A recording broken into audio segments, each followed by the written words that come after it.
Are you a professional woman who wants to create passive income streams and financial freedom through real estate investing? Join us here on Real Estate Investor Goddesses, hosted by Monick Halm. Listen to women who are rocking it in real estate investments as they share their stories of success, failures, and best advice in real estate investing. Start creating real wealth through real estate. Tune in today. Here's your host, real estate investor, syndicator, and developer, Monick Halm. Welcome, everyone, to the Real Estate Investor Goddesses podcast. I am your host, Monick Halm. On this show, I interview amazing, badass real estate investing women like our guest, Alicia Jarrett, who's here with me today. She's a passionate and driven global real estate investor based out of Australia and conducts deals in the U.S. So for all of those who are thinking, wow, it's really hard to invest where I like outside of where I live, and they're thinking of investing in a different state. Imagine investing thousands of miles away. It is possible, and she's a great example of that. She has multiple businesses with her partner Matthew, including Global Citizens Holding, an investor business, Land Scouts, a land wholesaling and investing business, Supercharged Offers, and acquisition marketing services for all real estate investors. And she's focused on investing in land and providing business efficient real estate marketing solutions and world-class data solutions for people. And she's also an experienced leadership and executive coach, business management specialist. She's worked with all sorts of people. She's amazing, and I'm so happy to have her with us. Welcome, Alicia. Thank you, Monick. I love that you just used the words badass, because that sounds pretty cool. Badass and goddesses, they go together. I love it. Yeah, I love it. So thank you so much for having me on today. It's an absolute pleasure to be speaking with you and for all of those listening. So thank you again. It's a pleasure to have you. I don't know how many people know, but my husband is from Australia. He's from Sydney. So I love Australia, and I love having Aussies on. I think you're only my third Aussie on the show. So I'm happy to have you here. So tell us, how did you get started in real estate investing? Yeah, and it's interesting. I love that that's your first question, because when I was listening to you have your introduction and talking about, people that might be thinking, oh, it might be hard to invest from a different state to what they live in. From the other side of the world sounds crazy, and we know it sounds crazy. But where we got started, Monick, was really, Matt and I had done quite a bit of real estate here in Australia. It wasn't our background. So I have a background in leadership and consulting and training. He has a background in technology and IT. But we'd already had a couple of properties over here. We'd done some fix and flips. We'd done some investing. And we were just kind of really thinking about, well, what's next? Because we are nomadic by nature. So Matt and I love to travel. And we wanted to make sure that we could have a business that we could do from anywhere in the world, and make sure that one of it was, a cash flow engine. And real estate was one of those. So how we got started is we were really just looking at, well, what are the different strategies that we can do here in Australia? And that led us to explore what else could we do around the world. Can I interrupt and move you even further back? Because you said you didn't have a real estate background. You were in consulting. He was in technology. How did you even start in Australia? What made you start real estate investing at all? Yeah, so real estate investing in Australia, we have some pretty interesting strategies over here. And one of them is to own rental properties that you can do what's called negative gearing. Now, for those listening, with what I'm about to explain, they're going to probably scratch their head and go, that sounds like a crazy strategy.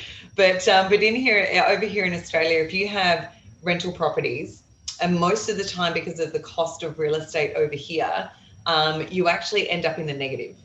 So the cost of a property and what it costs to pay the mortgage on that property versus the rent that you will get for that property, you end up behind. But that strategy means that you can offset that loss as well as offset all of the costs against your taxes. So if you are somebody that's in a high earning tax bracket, which when Matt and I were employed by other people as opposed to having our own business, we were both high earners. So we were both, in that six-figure earner category, which meant we were in the highest tax bracket. So we looked at rental properties as a way to offset taxes, but equally start to build up a portfolio of assets. but there's only so much you can do with that Yeah. before it starts to not make sense, right? It's almost instead It's too of negative. yeah, it's too Like, negative. And yeah. it really does. I think the shift in the market over here and a few things that were happening, and our government started to talk about removing negative gearing altogether, because negative gearing in its essence is, if I can be so blunt as to say this, it's like the rich getting richer and the poor getting poorer, because the rich people end up paying less in their taxes because, we're trying to use that as a tax reduction strategy, and we're building up assets. And therefore, we're not putting money back into the system, so to speak. So the government's been talking for a while about abolishing negative gearing altogether. But if they do that, it's going to throw the entire market into a tailspin, because we need rental properties. We need people that can supply rental properties, and we still need a competitive market for renters.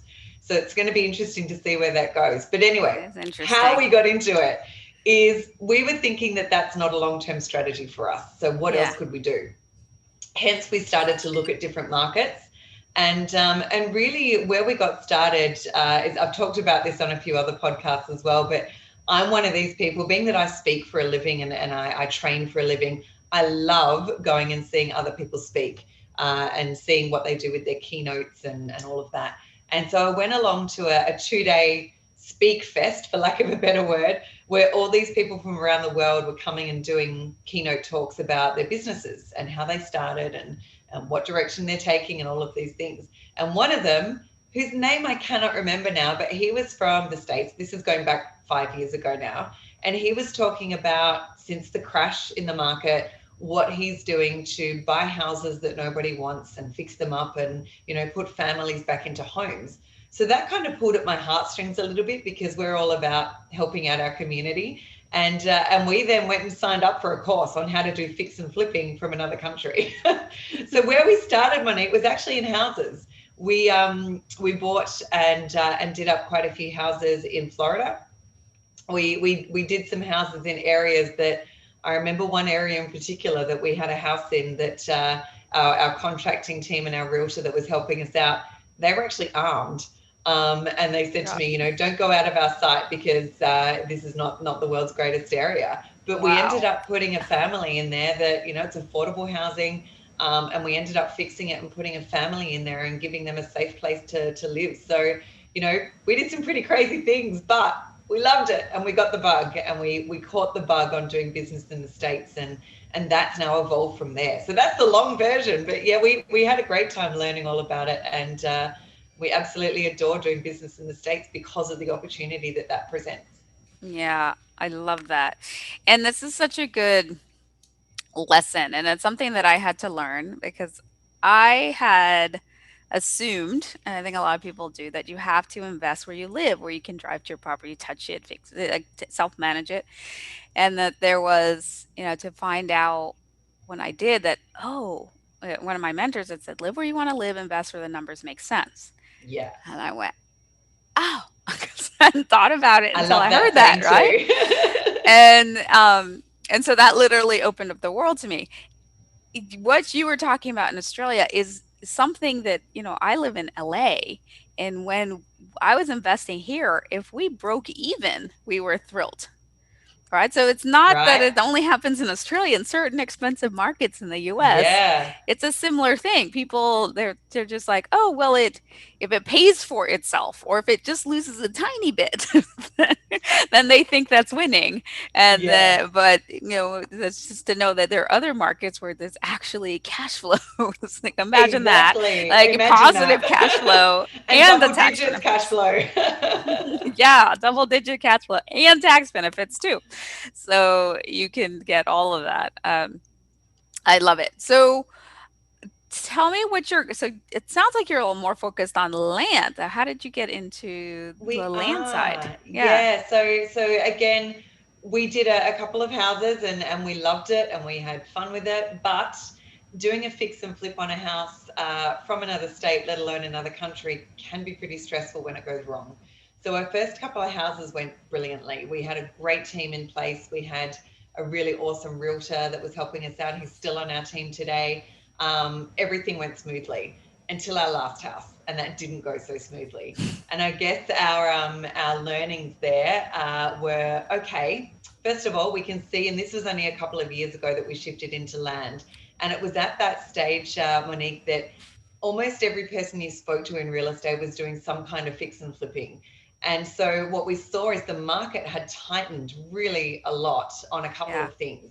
It had tightened on the ability to get a great deal that still made sense in the numbers by the time you did your ARV and fixed it up and put it back onto the market. But it had also meant that getting a good contract team was pretty tough, and keeping them. So our last house nearly broke us. We were just like, oh my goodness, if this couldn't get any more stressful, then I don't know what is. And so we then paused at that point. And I think it's really important in business to do that regularly, to just go, time out. Is this still aligned with our strategy? And is it giving us the results that we want and the lifestyle as to how we want to work? And the answer to all three of those questions was a resounding no. We thought, okay, well, what's next? What other asset classes can we look at? And my partner, Matt, was doing some research, and he came across Jack and Michelle Bosch, who we know really well, and I know you do too. Yeah, and just had Michelle on. We just did a webinar. Oh, wonderful. Yeah, so yeah. They're great. And so Matt went over and did Jack's training, and we ended up in part of their mastermind group, which we made some great connections with. And from that point on, it was like land just makes sense. You know, as you and I were talking offline before, and this is what we learned from Jack, and no termites, no toilets, no tenants, no trash. All of those things made sense. So we started to get into land, and we learned from them, and we've just taken our business, leaps and bounds from there. Amazing. That's so great. Yeah, land is a fascinating asset class, and one that I hadn't thought of until I met Michelle. I was like, why would you do why would you do land? Like, there's no, how can you make any money with land? There's nothing on it. And it's like, that's the point. There's nothing on it. But through flipping or wholesaling land, then there's a seller financing land. There's a lot of money you can make on it, and you can cash flow land, which is so cool. So I'm going to switch gears a little bit. I'm going to ask my favorite question, because I find that we learn so much more when things don't go right than when they do. So what would you say was your biggest mistake, and what did you learn from it? Can I give you two? Sure. I think double the juiciness. double the amount. So our first biggest mistake when we had that final house that I mentioned before is we veered away from our strategy. So we were always looking at affordable housing. We were getting houses, in areas where affordable housing was needed, and a lot of houses were pretty trashed and people had walked away from them. And we were doing those up and putting them back into the market to provide affordable housing. That final house that we did, I don't know what it was. I think we got a little bit, our glasses got a little bit fogged at that point, and we went after a property that was a higher end property. We veered away from our strategy. And it was the worst decision ever, because we were at a higher price point to enter that property, but it also meant that our costs of fixing up that property were higher. And by the time we got the property completed, which, it was double the time, it ended up being about 10 months for the property to be rehabbed. Our other properties were 6 to 8 weeks. So by the time we finished it and put it back onto the market had already shifted in terms of, buyer and seller behavior. And that was one of our massive learnings, is when you have a strategy, stick to it. Yeah. And we certainly do that in our land business a lot now. So we have a very defined strategy, and we check in regularly. Is that strategy working? Are we on track with that strategy? What things do we need to alter with that strategy? So that was a big learning for us early on. The second learning that I think is a really, really funny story to share, and this just goes to show that we're all human, right? Our very first mailing that we ever did with land. So we were super excited. We got all of our data ready. We got our mailings ready. We sent out quite a few thousand mailers to a specific area that we were targeting. And we sit there and we were doing this. When are the calls going to come in? And there was nothing. And when I say nothing, I'm talking like weeks later, we were still going, crickets. There's nothing. Crickets. What's going on? Till finally we got a phone call from this absolutely gorgeous woman, who said to us, I don't know who you guys are, but have you stolen my identity? And we were like, what? And she said, I'm getting all of these calls on my phone for people that are wanting to sell land. And it was from this company called Land Scouts. I couldn't work out who you were. I thought you'd stolen my identity. So I did some research into you guys and finally found out who you were. And anyway, here's my name and here's what I'm about. What are you guys about? And what had actually happened, Monique, is on our letters, we had one typo in the phone number. Just one digit was around the wrong way. So this she goes kept to getting show all your calls. She was getting all our calls. And she's like, I don't know who you are. Stop calling me. Stop calling. Get these people to stop calling me. And you go, did you by any chance take note of who they were that called you? Here's the brilliant thing, and I don't know who was watching over us at this point in time, but this wonderful woman, and I won't say her name because I want to keep her privacy where it should be, but she actually worked in sales, and it was only a week or two into her starting to get calls that she was like, something's going on here. So she actually kept note of all the people that were calling until she got hold of us. And when she did get hold of us, the first thing we did is apologize profusely. And we said, oh my goodness, we are so sorry. Now that we can see when we open up our letter and we're looking at a number, we can see that we literally got two numbers around the wrong way. So it was just a typo. And we said, how can we rectify this with you? And so we ended up doing business with her. Oh, that's amazing. We turned it around in a situation where we said, okay, well, if you can take our calls, so we'll stop sending letters with the wrong number, and all of our future mailers will make sure we double check the number. And what we did is we ended up getting her to take all of our messages, and she would just email us daily and say, all right, these people have called, here's their number, call them back. These people have called, here's their number, call them back.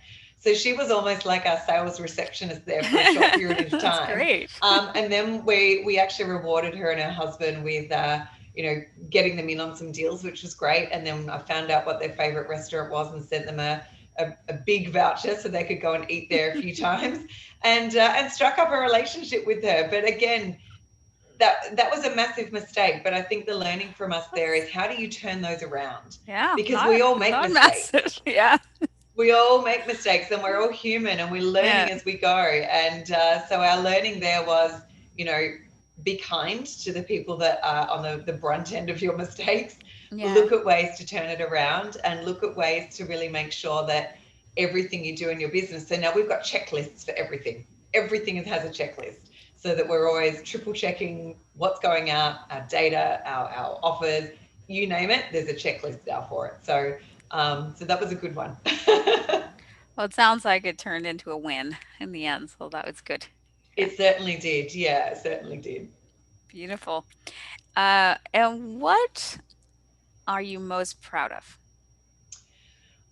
I am actually most proud of the risks that Matt and I have taken, because I'm sure that there is a lot of people, not only in the States, but certainly our friends and family here, that are often looking at what we're doing and they're like, you guys are a little bit crazy. But we kind of look at that and go, well, that's crazy good, because we do take risks. We are the kind of people, and I'm proud that we've backed ourselves with a lot of the things that we've decided to do. So we've now got 4 businesses in the States, so land is just one of them. And we're always taking those calculated risks to do better and get bigger and try things differently. And not, I don't want to use the word disrupt, Monick, because I think that's a little bit overused, but we're often looking for ways to challenge the real estate industry in the States and look at, how do we do things more efficiently and effectively? And we do that through the lens of the fact that we're in another country. So we need to look at how we run our business with a lot of efficiency and a lot of effectiveness, even down to, some of the things that people get taught in this business are quite manual and quite archaic in their practices. I mean, real estate's one of these oldest industries, right? So I'm really proud of the fact that we always challenge the status quo and look for what's a better way to do that. Even though I'm sure a lot of people think we're crazy. Can you share an example of where a lot of people will say, if I can lean into like our marketing business, for example. So, when everybody goes and gets taught how to do real estate investing, be that if they're single family homes, multifamily, mobile home, land, you name it. A lot of educators out there will say, well, go and get your list, go to a list provider or go to the county and go and get your list and do these things and then go and do some marketing. And that's all great. But we needed to look at, well, how do we do that from an automated perspective, and how do we make sure that we never miss the mailings, and how do we make sure that we're increasing the customer experience around marketing. And let me just pause and tell you what I mean by that, Monique. So if we're just sending out mailers, then the customer experience is that they're just going to get a mail from us. And depending upon their demographic, that might not be the way that they want to do business with us. So we really look at customer experience is what are all the different ways through active marketing and mechanisms and processes and systems, what are all the different ways that any type of seller or buyer for that fact can get in touch with us to do business. Because when we started this land business, going on 3 to 4 years ago now, most of the people that we were dealing with were probably that older generation in their 60s to 80s who had been sitting on land for quite some time and, needed to get rid of it. Some of those people have now passed on, and we've got that intergenerational land. Like one of our sellers at the moment that we're dealing with is 19. Now they don't deal in paperwork. They deal online, virtually. They want to SMS us back. They want to do all these different things. So we put in place a system called Supercharged Offers where all of our data is cleansed and done in a specific way. We don't go to a data house or a county and download a list. We've actually invested really heavily in building our own database, which again, a lot of people are going to look at us and go, wow, that's a bit crazy. But if you've got control over your data and you're building your data to give you outcomes as opposed to just a list, then that makes more business sense. Yeah. Then what we've done is we've automated the way that our mailings are done, our marketing is done, and how when a lead comes through to our team, how that's also done in a way that's quite seamless. So we're always looking for the most efficient way to do things because, a lot of our business happens while we're asleep. Yeah. So we need an engine that keeps running for us no matter what day or what day of the week or time of the day it is. So that's a high level example for you of how we've really automated a lot of our acquisitions processes that are very different to what most people are taught. Love it. Love it. Let me ask you, to what do you attribute your success? That's always an interesting question. So I attribute our success to the fact that we have some pretty big goals in our life that Matt and I want to achieve, and that we want to live with full respect to our family, who we all love dearly, but we want to live a very different life to the one that we both experienced growing up. We don't come from any wealthy backgrounds where we had fabulous holidays and we lived this life of luxury. But we came from what we would call the school of hard knocks. That all of our parents worked hard. We were, living in average houses in average families, and we had a good life, but it wasn't a life of abundance. And when I talk abundance, I'm not necessarily just meaning monetary wealth. I'm meaning that we attribute our success to the fact that we're driven by abundance, where we want to give back to our family, to our community, to our friends, to those that we work with. We want to be able to pay things forward. So we're very driven. I know this sounds like the old adage of, what's your why? Our why is actually pretty big, and it goes a lot more than what I've just said there. But we attribute our success to the fact that when it gets hard, and it gets hard a lot, doing business the way we do is not easy. But when we go through those hard times, we don't give up. We look at those hard times as a challenge, and a positive challenge of, okay, how can we do that better? How can we fix that problem and come up with a new way of doing business? How can we, overcome that obstacle, but do it in a way that we put something in place that it doesn't happen again? Whereas I think a lot of people in this business, those who aren't successful, and bless them, and we want to help them, but for those that aren't successful, I think when stuff gets hard, it's easy to go, well, that doesn't work. Whereas when stuff gets hard for us, we go, it can work. We've just got to do it differently. Yeah. Love it. What advice do you have for a woman who's just starting out in this field? Yeah, I love that question. One, I've got a few pieces of advice, if that's okay. But my first piece of advice is don't let other people tell you what you can and can't do. I think it's very common, and this is whether you're a woman or a man, it's very common that if you're doing something that is going against the grain of what your friends and family are doing, they're very quickly going to go, well, maybe that's not possible, or why would you do that, and start to question you. And as a woman, I think this happens more in our female brain than what it does in the male brain. We have this little voice that goes, maybe they're right. Maybe I am a bit crazy. Should I be doing this? Don't listen to that voice. And don't listen and surround yourself with people that tell you you can't. Listen and surround yourself with people that tell you that you can and that it's possible. I mentioned a mutual friend that we have in common before, and we now surround ourselves with people in that caliber that we're all pushing each other to do better and be better and think bigger.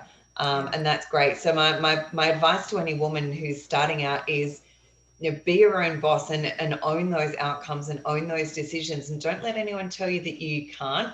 Find the people and surround yourself with those that go, yeah, you can. Yeah, love that. And what do you wish you'd known at the beginning that you now know? I wish we had known everything about 5 years earlier than what we did. I think we'd be further along in the game. If and I'm not talking about the market crash, because that happened and everyone made their way through that in some way, shape or form. But I just wish we had got started sooner, because we're really loving what we're doing and we're creating some pretty amazing processes and systems and ways of working that if we had have started sooner, I think some of those goals that we've got in mind, we would have reached them by now. We're definitely on the way to reaching them, but maybe we would have got them sooner. And Matt and I, we're both in our mid-40s. And I just think, imagine what we would be doing with our lives, maybe if COVID hadn't happened, if we had have started this in our mid-30s. What would be different? So that's what I wish I had known then, is all the things that we're doing, but just knowing them earlier. Yeah, I'm with you. Yeah. And I guess my piece of advice I'd say to anybody around that is, if you're interested in something and you have an idea about it, don't put it off. Just explore it and get in there. Like when I started my own business, I've got another business outside of this around consulting and training. And when I was leaving my full-time job to go and do that, it took me about 2 years to make that decision, because the fear of leaving that great paycheck and going and backing myself and doing something on my own was a big risk and a big leap. But again, in hindsight, I should have just taken that leap at the time and done it. Yeah.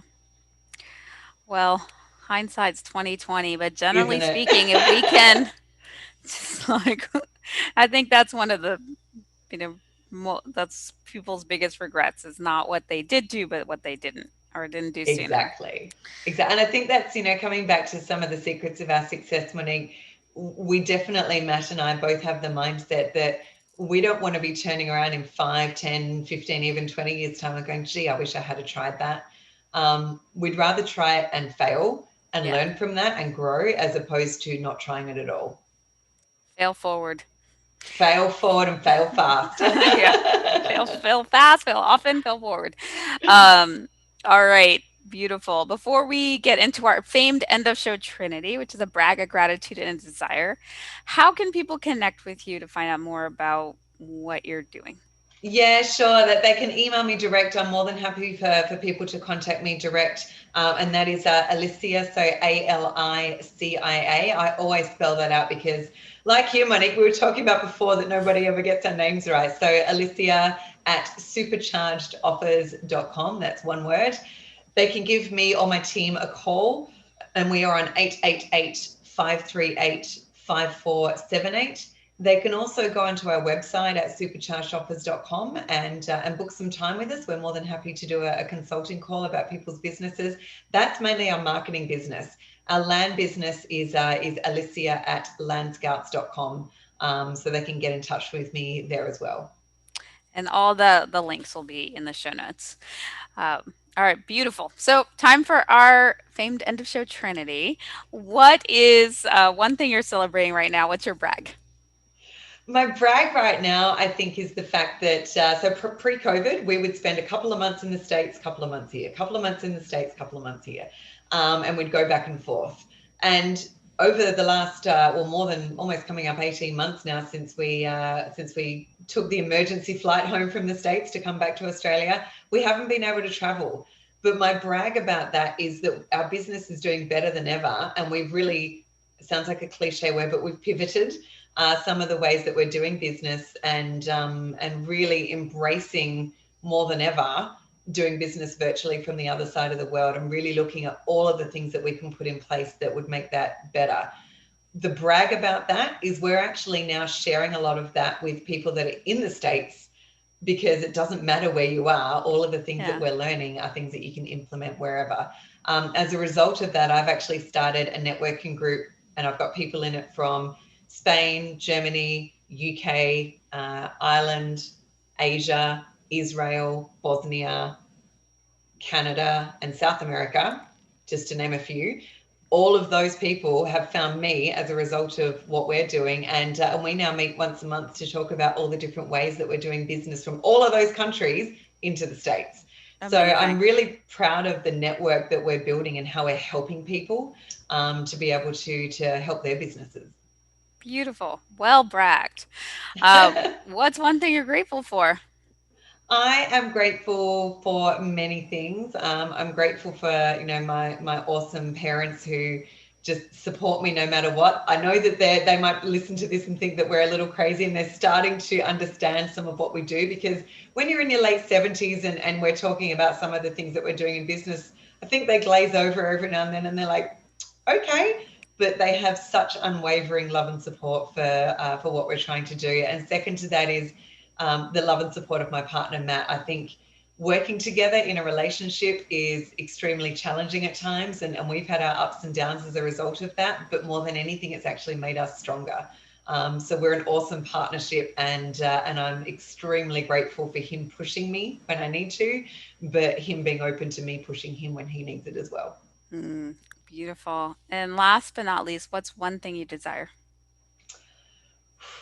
One thing I desire, more than anything at the moment, I desire to get back on a plane and start traveling again, because we are missing it so much. But that'd be one thing I desire. I think the other thing that I desire is for our business to just keep growing and getting bigger and better, because it is on a trajectory and we're loving the path that it's doing. So my desire is to be able to help more people make their businesses better, because by us doing that, we get better.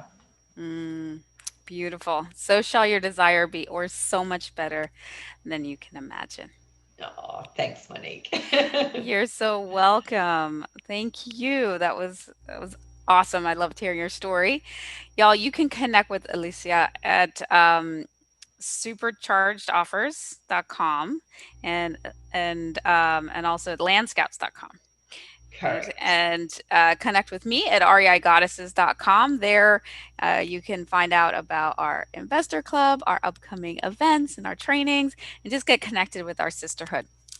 And make sure to subscribe to the podcast so you can get more amazing interviews with badass women like Alicia at Real Estate Investor Goddesses podcast. We'll see you next time. Bye-bye. You have just listened to another episode of Real Estate Investor Goddesses, a show dedicated to sharing stories of women creating real wealth through real estate. If you found value on what you just heard, feel free to share with your friends. Visit us at reigoddesses.com to learn more about our programs and live events, as well as to access other resources. Until next time.